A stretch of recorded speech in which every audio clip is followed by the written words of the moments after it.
todo esse universo está ali dentro da organização e a organização precisa aprender, né, a lidar com essas pessoas, respeitar com essas pessoas e criar políticas. Então é muito mais do que um projeto, sabe, Nilson? É um programa que tem que ter uma evolução e, obviamente, a gente tem ali o nosso roadmap de atividades, de ações, que tem ações estruturantes, mas que tem essa pegada também de letramento, de informação, de capacitação. Aí que entra a importância de educação corporativa estar atendendo, suportando essa estratégia de diversidade, equidade e inclusão.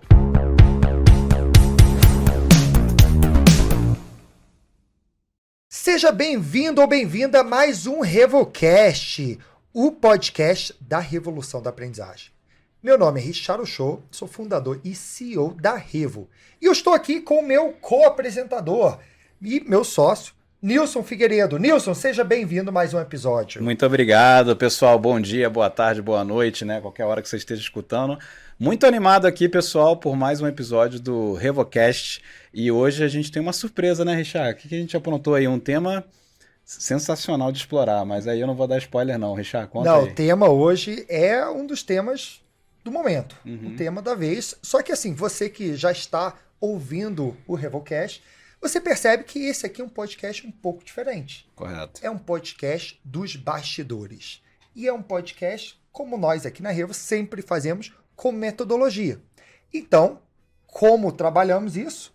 É através de cases. E o case de hoje está sensacional.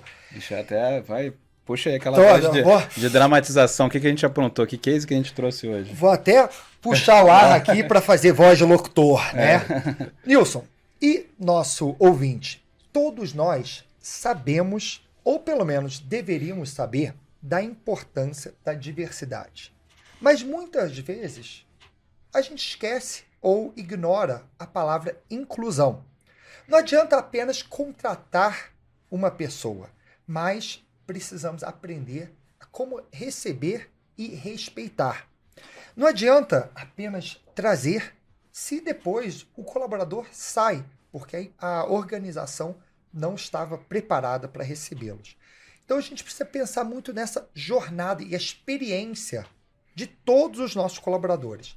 Mas deixa eu colocar uma pimentinha no assunto. Agora imagina fazer isso para 40 mil colaboradores. Esse desafio não é para qualquer um. Não é coisa pequena. Não é, com certeza. E esses colaboradores espalhados por todo o Brasil. Então, para falar desse tema tão importante e desse desafio tão grande, estamos aqui com Eduardo Silva, gerente de desenvolvimento organizacional da Claro. Edu, seja bem-vindo. Edu, muito bem-vindo. Obrigado, pessoal. Oi, ouvintes, olá, tudo bem? Obrigado, Richard, obrigado, Nilson. Obrigado. Eu estou muito feliz de poder receber esse convite e de compartilhar um pouco desse case aí. Bora lá, estou super animado também, vamos. Vamos lá, quando a gente fala de diversidade e inclusão, eu dei algumas entradas aí nessa apresentação, mas uma coisa que muitas pessoas falam da importância da diversidade, trazendo números, de fato a gente sabe que isso é importante e muito relevante e tem muitos benefícios. Mas hoje a gente queria abordar isso de uma forma um pouco diferente. A gente queria trazer isso para o mundo de T&D. É como que a gente treina, capacita, né, tanto a pessoa que está entrando como os demais que estão dentro da organização. Então, antes da gente começar a falar disso, eu queria que você falasse um pouquinho do desafio. O desafio que você recebeu, conta um pouquinho a história de como que era antes, o desafio que chegou, e aí a gente vai explorar e entrar nos detalhes desse desafio. Boa, Richard. Bom, desafio maravilhoso que eu recebi, né? Estou muito feliz por esse desafio. Eu estou há 17 anos na Claro, a esses 17 anos dedicado aí à educação corporativa. Tive algumas outras áreas junto com a educação corporativa, mas de fato, os 17 anos eu trabalhei com educação, com treinamento, desenvolvimento, e no ano passado eu tive a feliz notícia, né, feliz desafio de poder assumir a área de diversidade e inclusão. Isso para mim foi muito incrível, porque casa com o meu propósito né? Eu tenho um propósito de impactar positivamente o máximo de pessoas que eu puder, seja pela educação, e principalmente quando a gente fala da educação direcionada para as pessoas serem quem elas são, para Sim. serem integralmente quem elas são. Ninguém deixa de ser quem ele é quando ele entra na catraca da empresa, no ambiente de trabalho. E é super importante que as pessoas elas estejam sentindo bem, sentindo feliz por ser quem é dentro do ambiente de trabalho, porque ela vai ser mais produtiva, ela vai ser mais colaborativa, ela vai entregar mais. Então, esse desafio de unir educação com diversidade, equidade e inclusão, para mim faz todo sentido. Porque as pessoas... diversidade é uma coisa que sempre existiu, mas o tema está quente recentemente. O mundo está tendo que aprender sobre inclusão, sobre diversidade e quais são os ganhos para isso, né? E você falou uma coisa que eu achei muito relevante. O mundo está tendo que aprender. E pelo ponto de vista da organização, a gente precisa ensinar. Porque as pessoas não sabem de todas as diversidades, não sabem como agir, como respeitar. Então, como que entra o desafio de ensinar esse tema de diversidade e inclusão? O principal desafio, quando eu recebi a área, tem os indicadores e toda a área de diversidade e inclusão de alguma organização está focada em trazer números melhores, KPIs de diversidade, mas o que eu percebi é que não adianta, como você mesmo disse, só trazer as pessoas. A gente precisa criar um ambiente propício para que essas pessoas se desenvolvam, queiram ficar na organização. Senão a gente vai trazer e a pessoa vai sair. E aí, nesse desafio, a educação corporativa tem um papel fundamental. Por quê? Nós não aprendemos, as escolas não ensinaram para a gente sobre isso. Com Né? certeza. Então, a gente vem carregando vieses cognitivos ou vieses inconscientes que acabam não trazendo essa inclusão devidamente, né? Então, é interessante que nós, quando eu falo nós, todo mundo, inclusive os próprios grupos minoritários, que muitas vezes também têm vieses inconscientes, vieses cognitivos, que limitam essas pessoas a serem quem elas são, ou também não se posicionam diante de uma palavra ou de um tratamento que não é bacana. E, Edu, então você contou aí todo o contexto, né? 40 mil colaboradores, né, espalhados pelo país, mas como é que isso, assim, qual que era a dor antes e o desafio que você recebeu e quando que isso, de repente, se materializou em a função, né, o desafio e virou um projeto? Como é que foi essa história? Só E pra até gente entender. existia, você falou de indicadores, existia um cenário de indicadores que mostrava que não estava no caminho certo e um cenário que vocês queriam ir. Buscar, né? Existia uma evolução já do tema dentro da organização. A gente vinha evoluindo aí nos últimos 5 anos, quando a gente criou a área de diversidade, equidade e inclusão, tá? Ok. E a gente precisava acelerar isso. Então, no ano passado, a gente teve essa movimentação, muito também pelo desafio do ISG, né? Tá. Então, as organizações, nós somos signatários do Pacto Global, então é super importante que a gente cumpra as metas de ESG, né? E aí, isso se torna um desafio grande quando você fala de 40 mil colaboradores, Pois é. geograficamente dispersos, né? Hoje nós temos 41% de mulheres no grupo, então a gente quer melhorar esse número, a gente quer chegar nos 50%. O IBGE traz esse número no Brasil, né, de que a gente tem aí um equilíbrio de homens e mulheres no país. A gente é um recorte Sim. desse Brasilzão que a gente tem.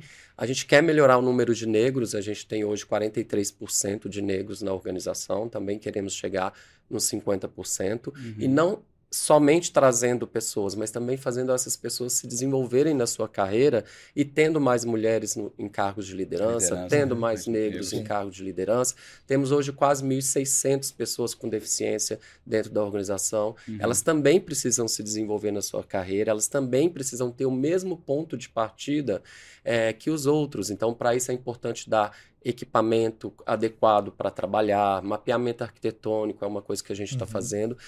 A gente também tem gerações, a gente tem hoje gerações diferentes convivendo no ambiente do trabalho. A Claro tem hoje 13% de 50 a mais. Né? Isso é um número até maior do que o mercado. Em contrapartida também a gente tem estagiários, a gente tem 780 aprendizes e por aí vai, uma turminha nova chegando. E a gente tem que fazer essas gerações trabalharem juntas.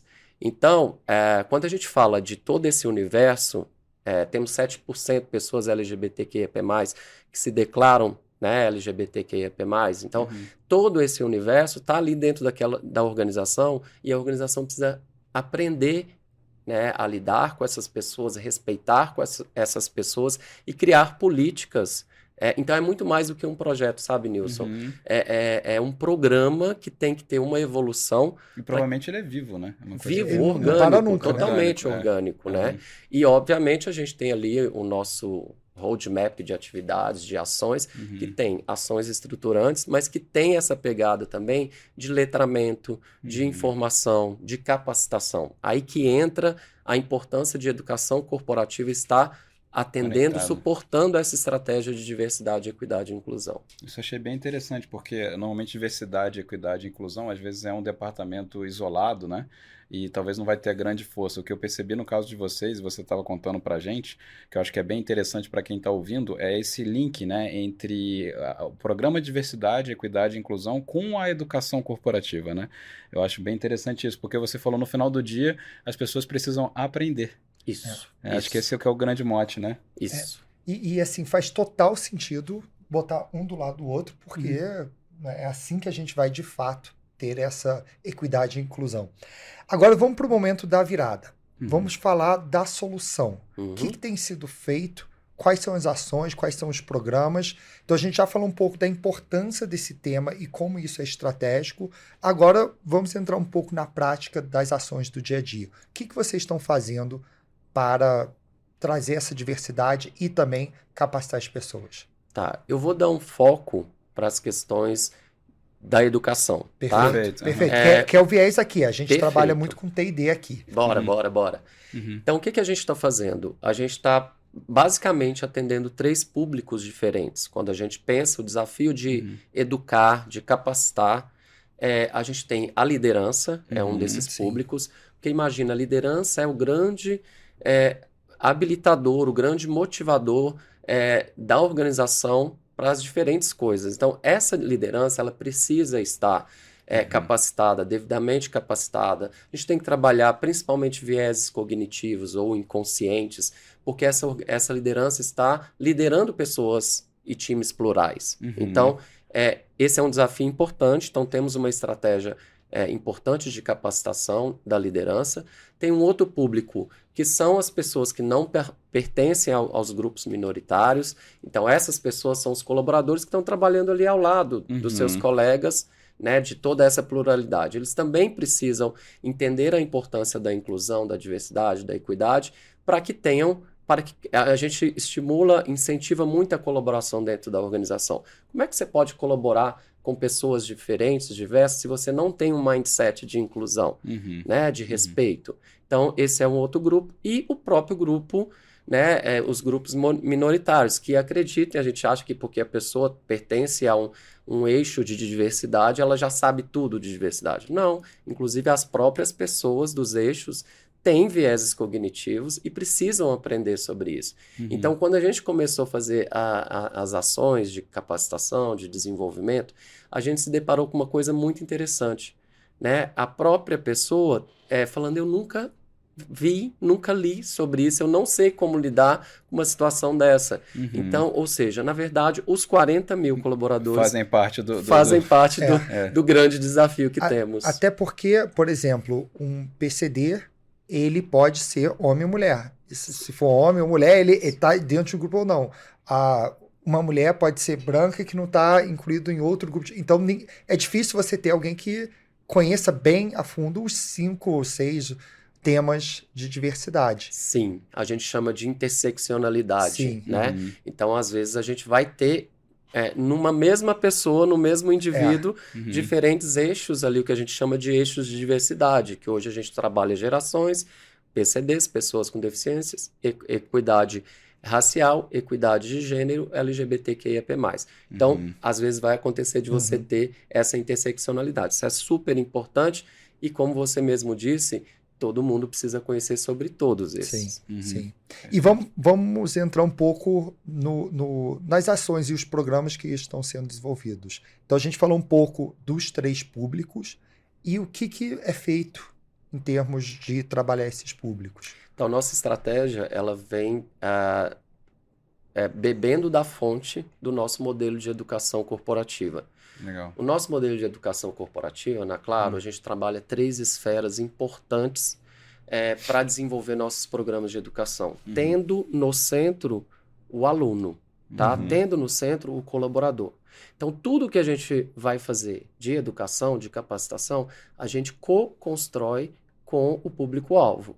Então, para a gente é fundamental trazer esse grupo, no caso de diversidade, trazer esse grupo, entender as dores, entender como a gente deve abordar e co-construir com esse grupo. E as 3 esferas que eu comentei é a esfera funcional, ou seja, tem que aprender com conexão prática no dia a dia.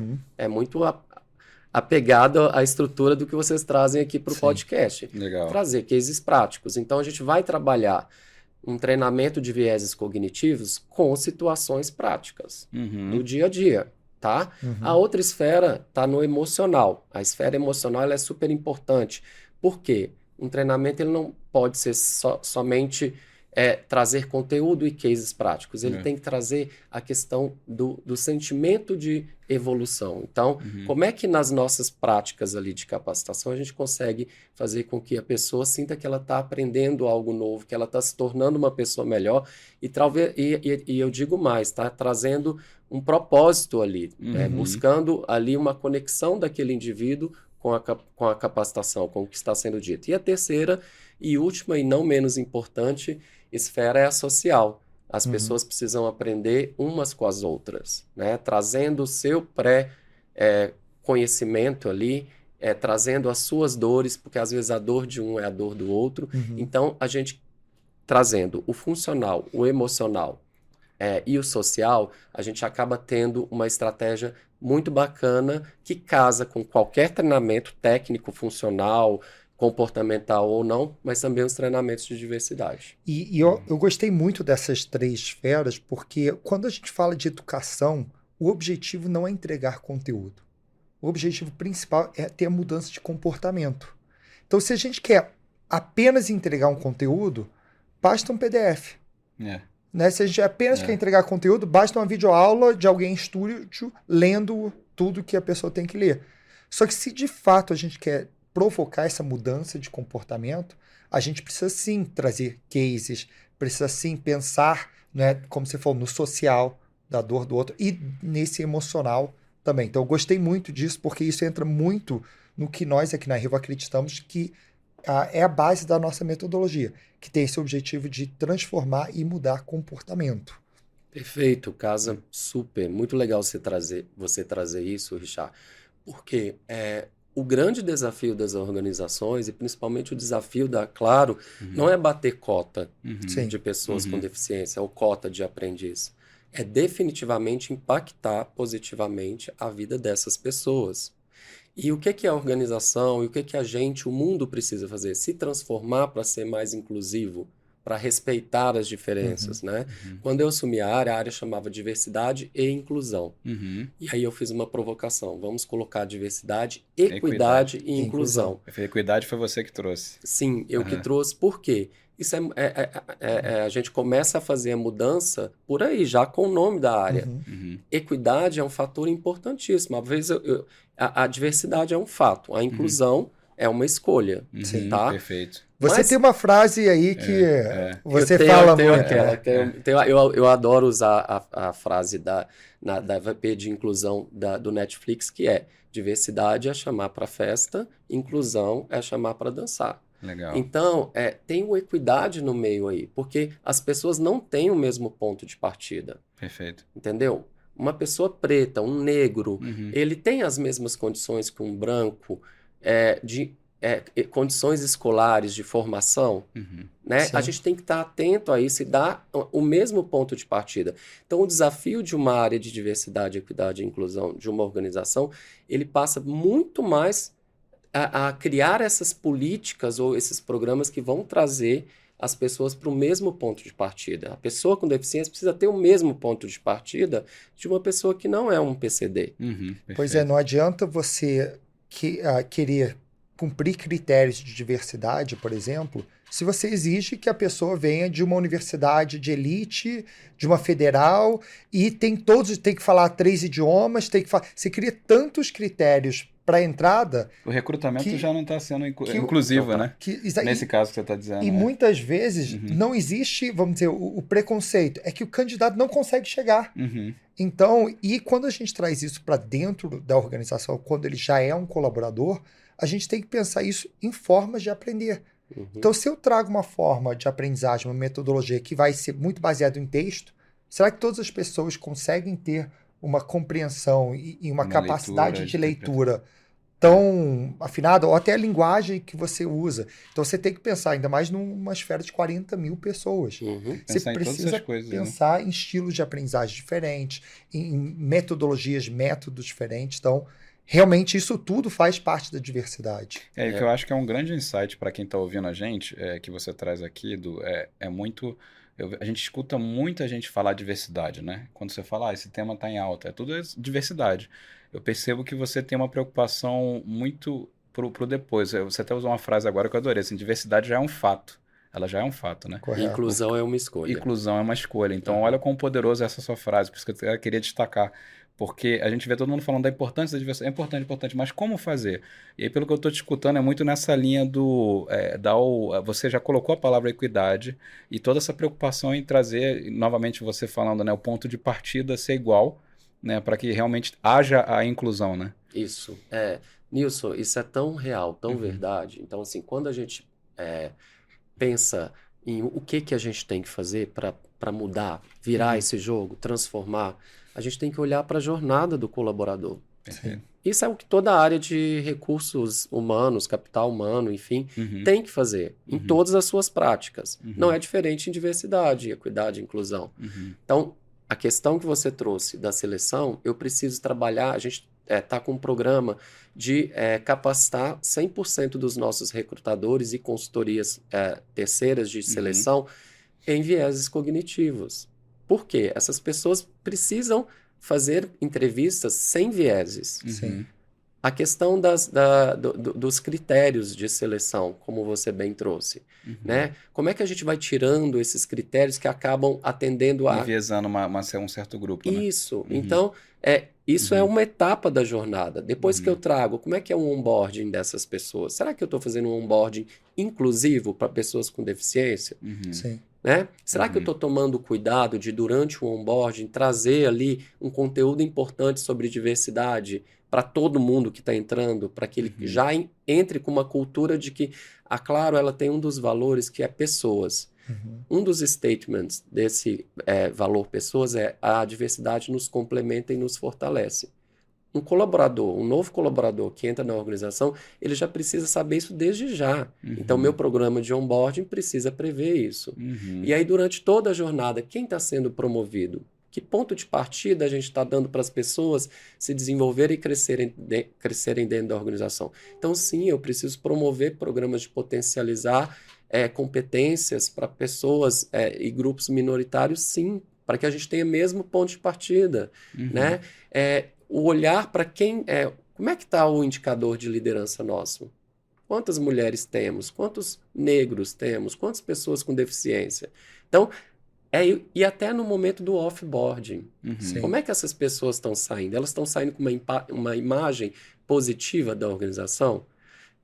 Lembrando que diversidade é valor para a organização e para as novas gerações, principalmente. Então, as pessoas escolhem entrar numa organização e permanecer numa organização pelos valores que ela tem. Então, eu cuidando de toda essa jornada, eu consigo ter esse olhar mais de respeito, como a gente Legal. estava falando.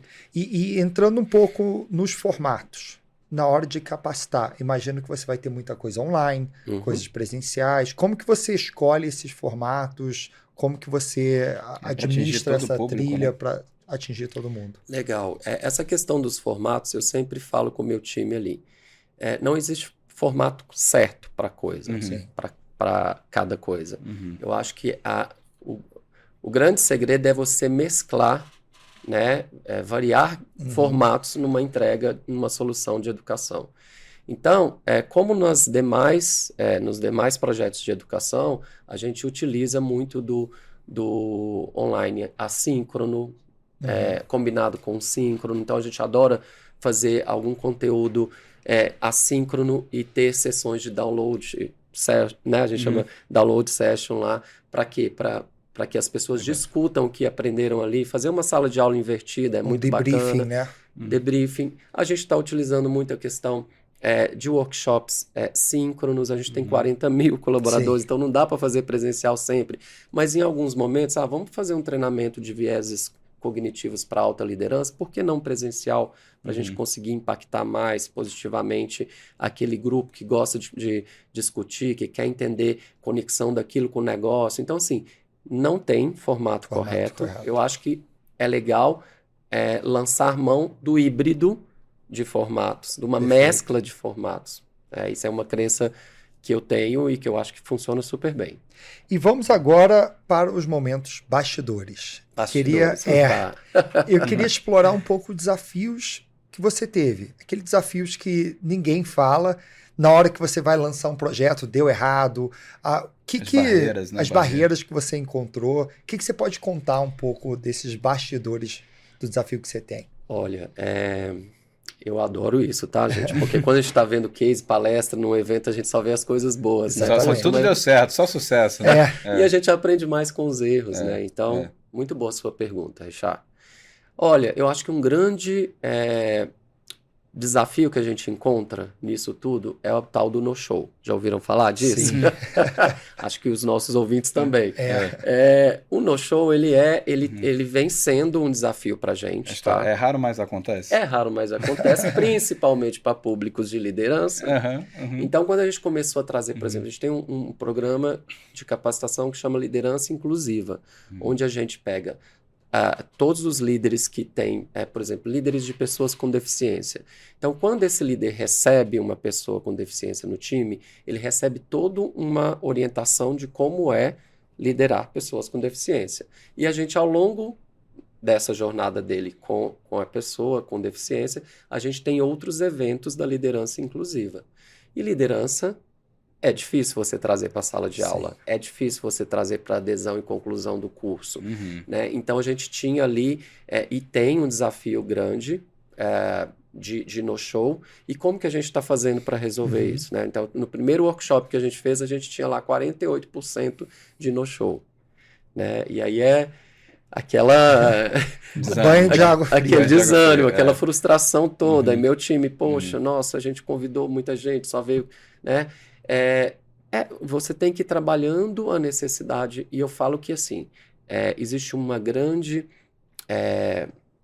mescla de ações que acabam virando uma rede de contribuição uma com a outra. Então, por exemplo, se eu estou falando na minha comunicação social, fazendo campanhas de diversidade, se eu estou levando essa pauta para reuniões até de resultados da alta liderança, eu começo a trazer o tema como um tema quente dentro da organização.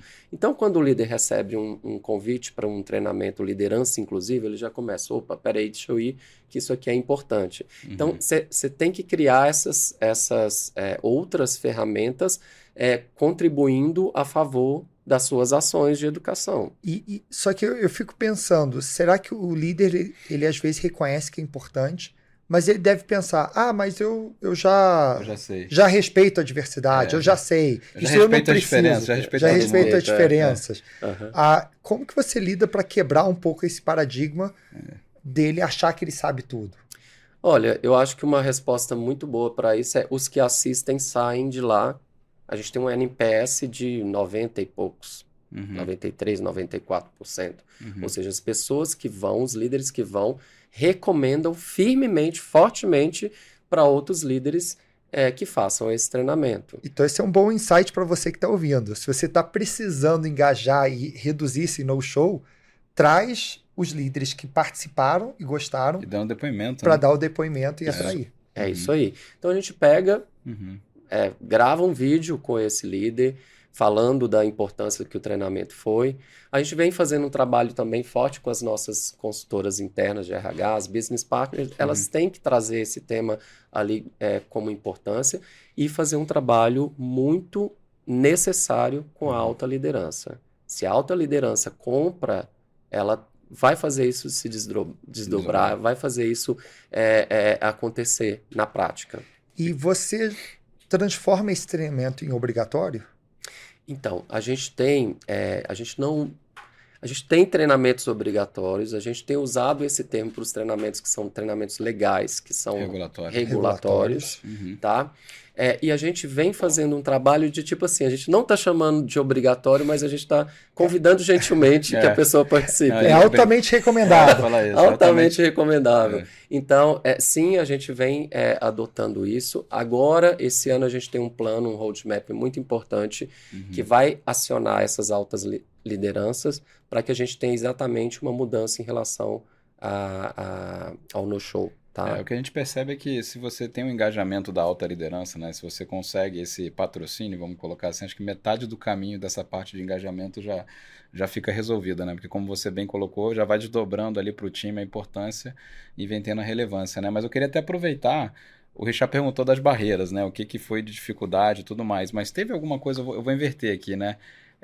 Teve alguma ação ou alguma prática que você fez, isso aqui deu muito certo, né? Aquilo que você falaria assim, certamente se eu fosse fazer de novo eu faria isso porque eu sei que isso ajudou ali a provocar uma mudança. Tem alguma coisa assim, alguma dica de ouro para quem está ouvindo? Tem sim, tem duas, tá? Legal. Tenho duas. Uma delas, no ano passado, a gente tem um calendário de datas afirmativas, tá? Esse calendário de datas afirmativas, ele vai trazer, a gente vai aproveitar uma data, por exemplo, mês de março, Dia da Mulher, então a gente vai falar de equidade de gênero, né? Dia do Orgulho, a gente vai falar sobre LGBTQ+. Então, nessas campanhas, antes, a gente só usava ações meio offline. Então, trazia um conteúdo de letramento no meio marketing e tal. Então, de um tempo para cá, eu tenho procurado fazer ações e experiências onde a pessoa tem que vivenciar e praticar a empatia. Então, no ano passado, por exemplo, a gente fez, numa das datas afirmativas sobre pessoas com deficiência, a gente criou um circuito lá embaixo, no prédio da organização, onde as pessoas vivenciavam o que é uma experiência de não ter visão, o que é uma experiência de... elas andavam de cadeira, né? Então, isso foi muito bacana, que trouxe um impacto de aprendizado na hora e de sensibilização na hora. E a gente fez os circuitos, né? Essas experiências, e no final a gente estava lá gravando o depoimento da pessoa, e as pessoas se emocionando. Imagino. Né? E ela falou, eu achava que eu entendia e que eu me sensibilizava. Depois de vivenciar essa experiência, O famoso colocou o sapato do outro, né? Exatamente. Para poder sentir de fato o que é viver nessa realidade, né? Sim. E a outra dica é uma dica clássica, mas que sempre funciona, que é trazer cases reais. Então, a gente lembra do modelo que eu comentei, colocando o aluno, o público-alvo ali no centro. Né? Então, a gente faz uma coleta de cases. Antes de lançar uma ação de educação, antes de desenvolver, a gente faz uma coleta de cases. No dia a dia, como é que é isso? E a gente transforma aquilo em histórias ali, problemas, vamos dizer, que eles vão ter que resolver. Situações onde quem está fazendo o treinamento vai ter que tomar uma decisão. Legal. Isso funciona super, porque as pessoas aprendem mais quando elas estão diante de uma solução onde elas precisam, uma situação onde ela tem que escolher um caminho. Então, duas coisas, experiências e a questão de aprender resolvendo, trazendo soluções. Que legal. Tá bom. Vamos para o momento CFO. tá? Momento que a gente fala de resultados e dados.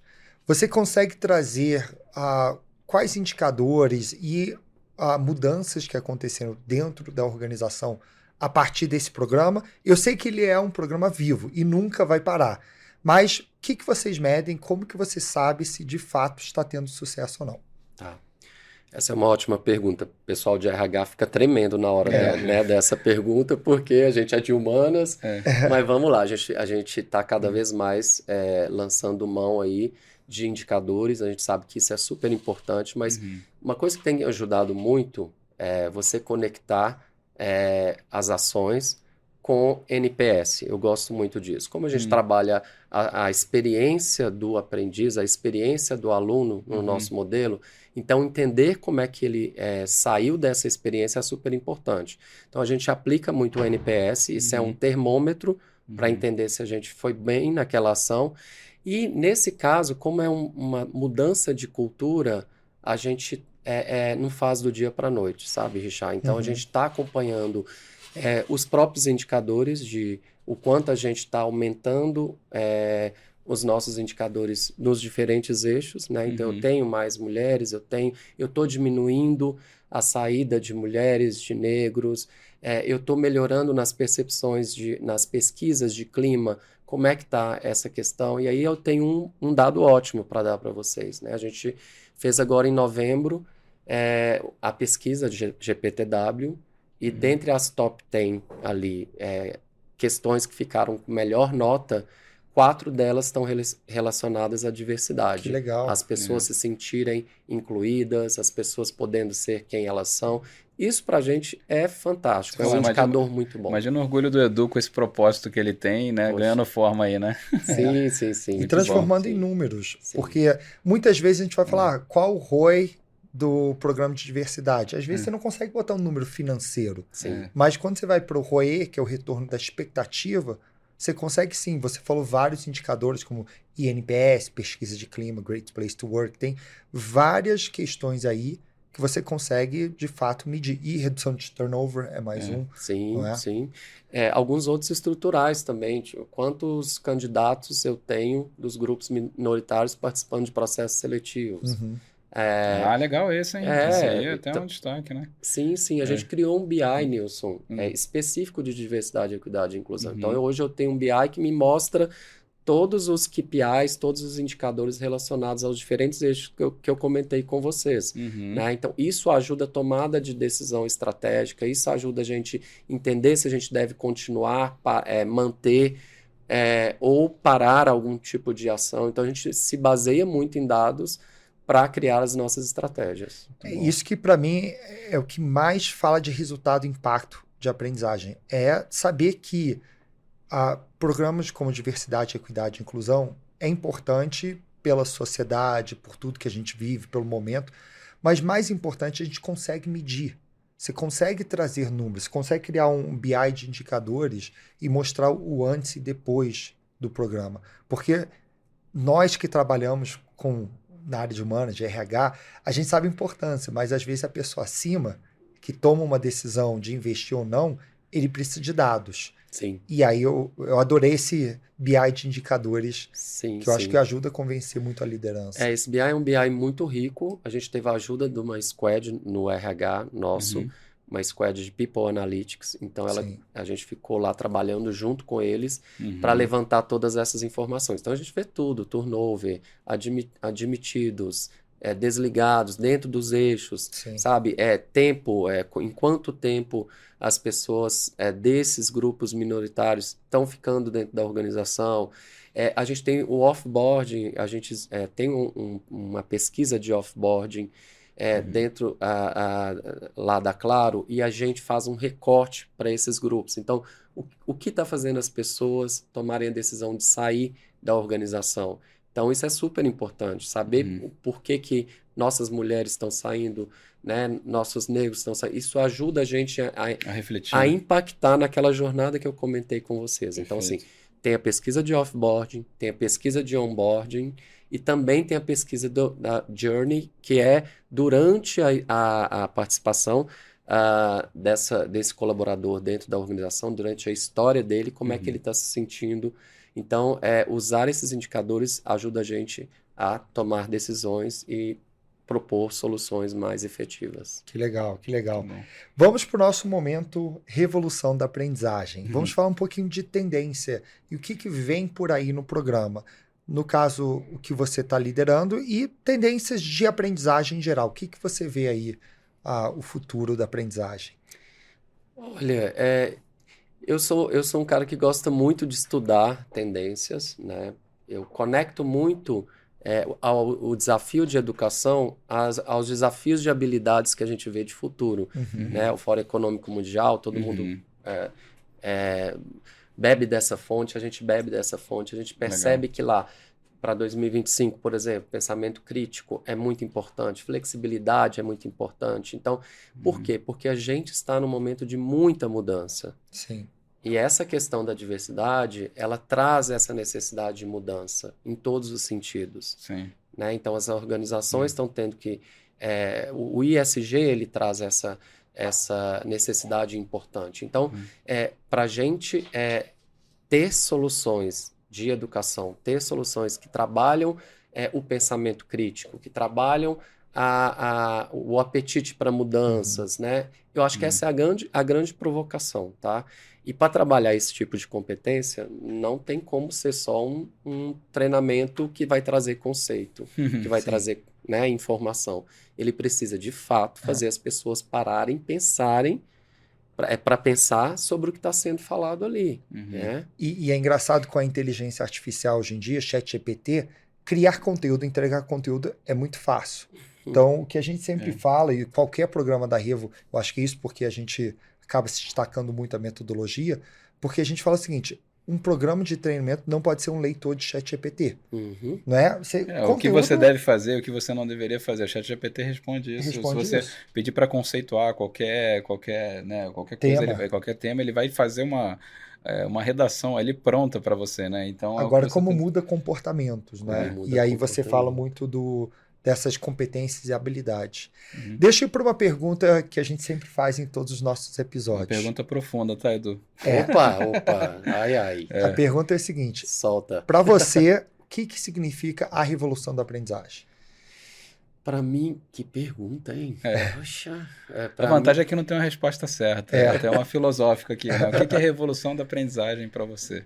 Olha, eu não sei se é revolução. Eu acho que revolução é um nome tão forte e ele traz muito essa questão da evolução, sabe? Sim. Eu acredito que a revolução da aprendizagem, ela é aquela que vai transformar o indivíduo de alguma forma. Então, e eu acho que sempre vai ser a revolução da aprendizagem, aquele treinamento, aquela ação, a que trouxe um impacto para a pessoa que está ali. Mudou a vida da pessoa. Mudou a vida, transformou a vida. E isso é o que é o legal de trabalhar em educação corporativa. Sim. Porque você está criando soluções para impactar as pessoas, para transformar as pessoas. Isso é bonito demais. Acho que é por isso que nós três estamos aqui, né? Eu diria, né? Sabe o que eu mais gostei na sua colocação? É que você não falou a palavra tecnologia. Pra gente, a gente acredita muito nisso. Apesar de ser, né, todo digital, mas a gente acredita que a revolução tem a ver muito mais com as pessoas e não com as pessoas. A tecnologia como meio e não como fim, né? Não buscar tecnologia por tecnologia, seja ela inteligência artificial ou que seja, mas no final do dia você está transformando as vidas, né? Você está melhorando, está impactando positivamente, né? E eu acho que quando a gente fala de tecnologia, a gente está falando da transformação digital. E diferente do que todo mundo acha, o digital não é sobre tecnologia, é sobre pessoas, é sobre modelo mental, sobre mindset. Então, eu acho que a revolução da aprendizagem ela está no mindset, na mudança né, de modelo mental que transforma, que faz a pessoa atuar, ter habilidades, estar habilitado a fazer coisas novas de uma forma nova, com um olhar novo. Então, é bem isso. Perfeito. Vamos agora para o momento... Edu, vamos falar um pouco sobre você, sua carreira. Você falou um pouquinho no começo, mas traz um pouco a sua trajetória, E depois fala o que não está no LinkedIn. Tem bastante coisa que não está lá. Olha, minha carreira, eu tenho 27 anos em telecomunicações. Pensei que era de idade. Eu já sou quase uns 50 a mais. Mas eu tenho 27 anos em telecomunicações, eu estive 10 anos na empresa anterior, estou há 17 nessa. Durante esses 27 anos, eu tive a feliz oportunidade de trabalhar na área comercial. Então, eu trabalhei 8 anos e foi muito legal. Então, eu aprendi muito essa questão de olhar para o cliente, para a experiência do cliente. Depois, eu fiz um movimento para marketing, onde eu tive a feliz oportunidade de conhecer sobre produto e ter o olhar de produto. E eu estou há 17 anos olhando para pessoas na área de recursos humanos. Legal. Então, essa tríade cliente, produto, pessoas, para mim é muito bacana, porque isso me dá as ferramentas, a bagagem necessária para trazer soluções focadas na experiência do cliente. Né? Eu sei que o colaborador que eu estou treinando, que eu estou trazendo soluções de educação, que eu estou falando de diversidade, equidade e inclusão, estou trazendo esse pensamento, ele vai impactar a vida do nosso cliente. E mais que isso, ele vai impactar o meio social onde ele vive, sua família. Então, isso é muito bacana. Então, a minha trajetória, ela traz essa vivência nessas 3 áreas. Sua formação em quê? Eu sou publicitário. Então, começou no marketing. Formado em comunicação social. Tá. Que legal. Depois eu fiz algumas especializações já em gestão do conhecimento, carreira e sucessão. Também tenho ali formação em gestão de negócios. Então, isso para mim é muito legal, mas eu também sou um cara que gosta muito de trabalhar, de estar no ambiente corporativo, mas adora também atividades fora do ambiente corporativo. Então, eu já fiz teatro, já cantei em coral, fui tenor. Já teve até já tive restaurante, é verdade. Eu ia falar do seu lado gastronômico aí. Sim, eu adoro gastronomia. Hoje, não mais como empresário, mas eu tive durante alguns anos restaurantes, né? E restaurante bem nichado, não é? Nichado. Eu tive restaurante de comida peruana, né? Começou com uma cevicheria, depois a gente ampliou um pouco mais o cardápio. Mas foi uma experiência muito legal de aprendizado, de empreender. Eu adoro gastronomia, eu adoro cultura, eu adoro viajar. Então, eu gosto sempre de estar indo conhecer lugares novos. E esse empreendimento gastronômico foi um mergulho numa cultura de um país latino tão rico quanto o Peru. Então, assim, foi muito gostoso ter isso. Então, vocês veem que eu tô ali, ó, sempre inquieto, indo fazendo coisas diferentes, né? Buscando novo. É o lifelong learner, né? Que a gente... Isso aqui é na prática, Uma coisa que eu percebi essa tríade que você contou pra gente, né? Comercial, depois marketing, depois pessoas, fica muito nítido até no jeito que você pensa a solução, na estratégia. Por que eu tô falando isso, né? Para quem tá nos ouvindo, a gente vê muito T&D um pouco carente de como fazer uma divulgação melhor do trabalho, como buscar mais visibilidade, como sensibilizar as pessoas. E esse teu, né, vamos dizer assim, essa tua tríade, né, eu acho que ela trouxe muito benefício, porque até anotei uma coisa que você falou, sempre coloco o colaborador no centro e eu trago ele, né, escuto ele antes, co-constrói, né, e depois a gente desenha uma solução, né, e aí eu trago alguns que já fizeram para dar depoimentos. Olha o marketing aí impulsionando, né, as ações de T&D. Então você vê teu cliente, né, o cliente interno, no caso o colaborador, mas o jeito que você olha como se fosse uma empresa realmente, né, e como fazer isso dar certo. Então eu acho que é muito poderoso quando você une, né, todos esses lados aí para antes de desenhar uma solução, né, que o T&D precisa disso, precisa aprender com marketing, Sim. né. Eu tenho uma frase que eu adoro, que é assim, não basta ser bom, tem que parecer ser bom. É verdade. Tem que vender que é bom. Boa. Senão você não tem o impacto que você pode ter, que você pode alcançar. Você potencializa, né, uma você ação. Potencializa. Perfeito. Eu adoro essa palavra potencializar, porque somos potentes, né? Nós somos... As ações de educação corporativa, elas são potentes. Elas podem alcançar lugares que a gente nem imagina, né? Legal. Então, sim, eu tento o máximo possível usar essa bagagem, essas ferramentas que eu tenho na minha bagagem para a minha estratégia de educação, para a minha estratégia de diversidade, equidade e inclusão. É isso, somos o que a gente construiu ao longo dos anos. Sim, né? Que legal, que bacana. Como que as pessoas te acham? Quem quer entrar em Trocar contato, experiência. qual é o seu arroba? Olha, eu tô lá no LinkedIn, Legal. Eduardo Aparecido da Silva, Uhum. tá? Eu sou Aparecido, tá? Nasci no dia de Nossa Senhora Aparecida, então Olha fica isso. fácil, todo mundo vai lembrar, Eduardo Aparecido da Silva. Eu tô sempre postando coisa lá no LinkedIn, inclusive dos projetos que a gente tem, dos programas que a gente implementa. Então, vá lá, ouvinte, me adiciona lá. Vamos trocar informações, case eu adoro. Eu acho que a gente aprende muito trocando, colaborando. Então, fiquem à vontade, vou adorar receber vocês lá. Tá ótimo. Edu, muito obrigado. Eu acho que assim, a gente conseguiu aprender muito hoje sobre esse Eu tema. tenho uma folha inteira de anotação aqui. Também tem bastante. Eu adorei, gostei bastante também. Tá bom, obrigado. Muito obrigado, Edu. Nada, valeu, gente. Obrigado pelo convite, adorei. Nilson, que aula foi essa? Nossa, Muito assim, boa. eu tava pensando uma coisa sobre diversidade. Primeiro explodiu minha cabeça, sabe? De tantos insights, informações, coisas que eu quero até implementar na Revo. Foi um grande aprendizado aqui. Mas eu acho que a principal coisa foi linkar isso com T&D, não é? O que você anotou aí? Eu tô vendo várias Eu anotações. anotei que você uma anotou? folha inteira, né? Fica até difícil resumir com tanto insight. Primeiro que eu achei louvável no trabalho do Edu foi, ele mesmo falou, eu começo mudando a área, mudando o nome da área.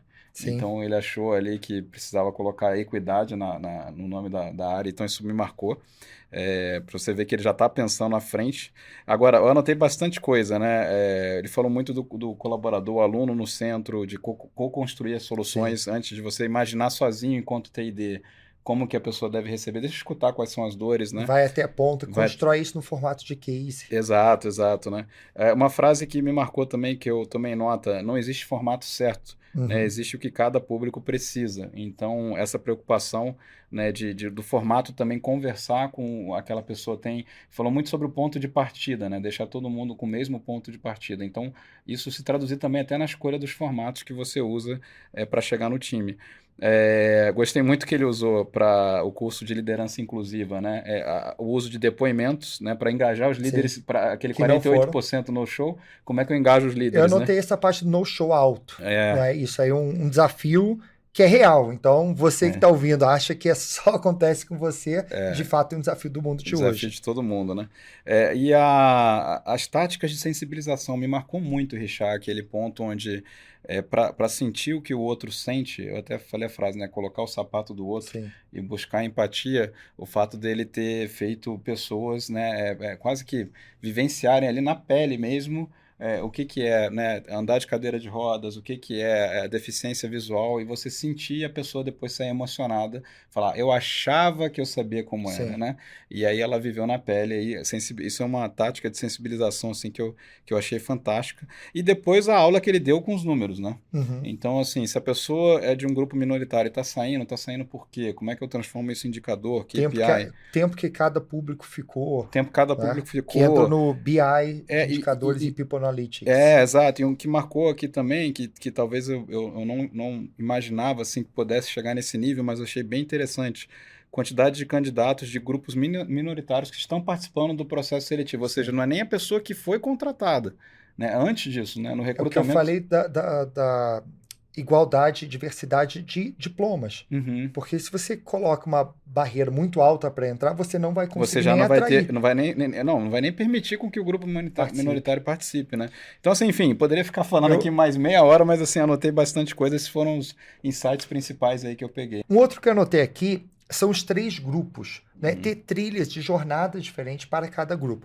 Um é o líder, o outro é o colaborador que não pertence a um grupo minoritário, e o terceiro é, de fato, o colaborador diverso ou minoritário. Então, ter jornadas diferentes para cada público e também olhar para as 3 esferas, o funcional, o emocional e também o social. Isso foram algumas coisas que eu anotei também.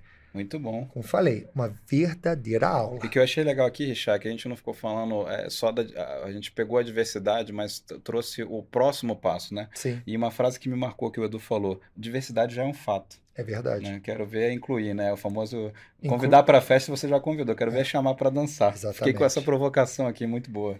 Nilson. Muito bom. E onde que as pessoas te encontram nas redes sociais? Vamos lá. Primeiro somos Revo, né? @somosrevo para seguir a Revo, caso você ainda não siga.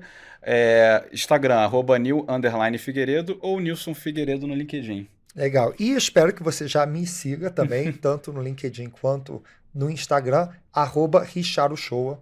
E a gente pode continuar essa interação por lá. Espero que você tenha gostado desse episódio e vamos falar sobre o nosso próximo episódio. E no nosso próximo episódio, vamos para o mundo das Big Techs. É isso mesmo.